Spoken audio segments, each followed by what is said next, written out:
Om Swastiastu.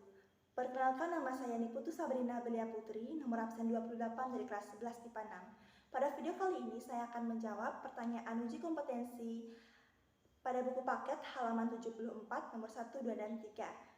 Nah, adapun jawaban saya adalah sebagai berikut.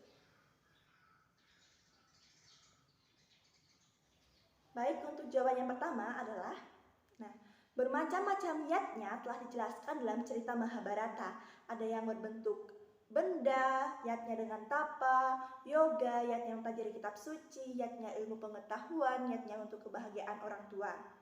Nah, korban suci dan keikhlasan yang dilakukan oleh seseorang dengan maksud tidak mementingkan diri sendiri dan menggalang kebahagiaan bersama adalah pelaksanaan ajaran Dharma yang tertinggi atau yang disebut dengan Yajnam Sanatanam.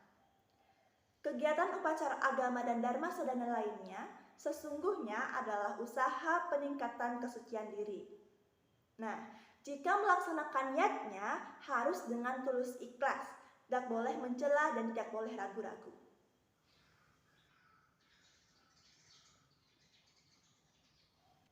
Baik, untuk jawaban yang kedua adalah yatnya itu berarti korban suci dan keikhlasan. Yatnya tidak selalu diartikan sebagai upacara persembahan, namun juga dapat berarti yatnya bertapa atau yoga, pemberian benda atau hadiah, mempelajari ilmu dan kitab suci, menempati sumpah, usaha membahagiakan orang tua, dan segala kegiatan lain asalkan dilakukan dengan keikhlasan dan berhubungan dengan pengorbanan.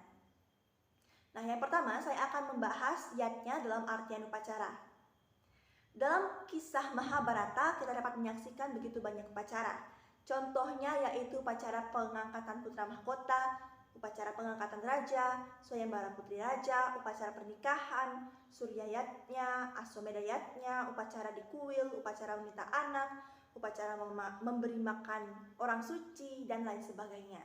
Nah, kita dapat melihat bahwa upacara tersebut diselenggarakan secara serius dan tulus ikhlas oleh tokohnya. Lalu yang kedua saya akan membahas tentang yatnya dalam artian pemberian benda. Nah, hal ini dapat dilihat setiap ada anggota keluarga yang baru datang ke kerajaan.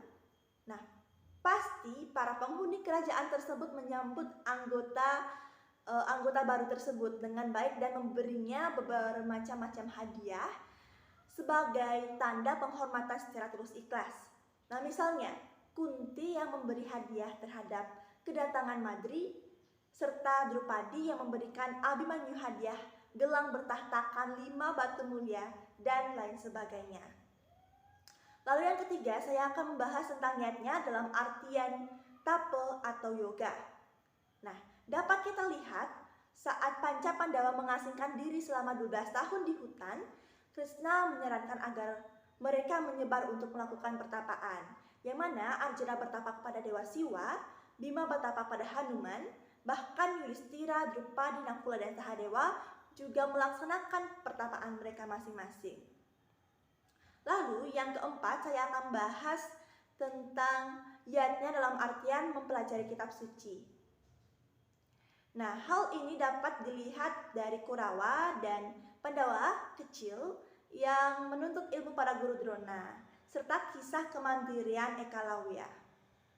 Nah, lalu lanjut yang kelima, yatnya dalam artian menepati sumpah. Nah, dalam Mahabharata terdapat banyak sumpah dan janji yang terbukti menjadi kenyataan. Nah, misalnya sumpah Bima untuk membunuh 100 Korawa dan merobek-robek dada Dursasana akhirnya terwujud dalam perang Baratayuda. Lalu yang terakhir, yang keenam, saya akan membahas tentang yatnya dalam artian membahagiakan orang tua. Nah, hal ini dapat diteladani dari sikap para Pandawa yang selalu menuruti nasihat ibu mereka. Bahkan walau mereka diperintahkan untuk menikahi satu istri yang sama.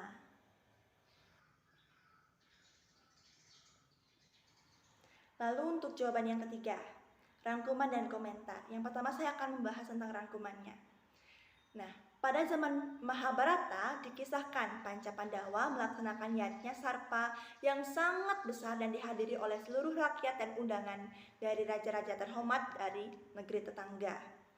Menjelang puncak pelaksanaan yatnya, Datanglah seorang Brahmana suci dari hutan, ikut memberikan doa restu dan menjadi saksi atas pelaksanaan upacara yang besar itu.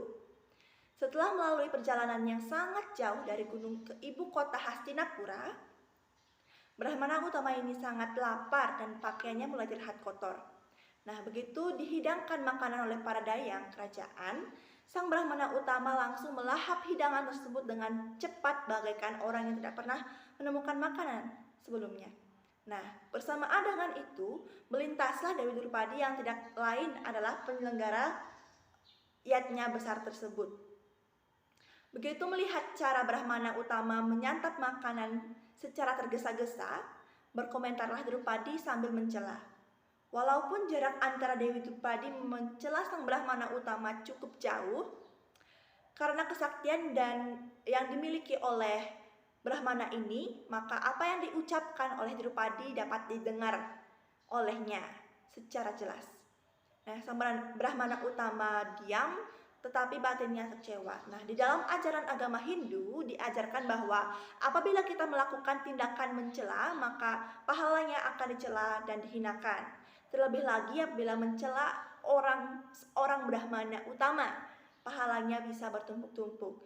Jadi komentar saya adalah, jika melakukan niatnya harus dengan tulus ikhlas, tidak boleh mencela dan tidak boleh ragu-ragu.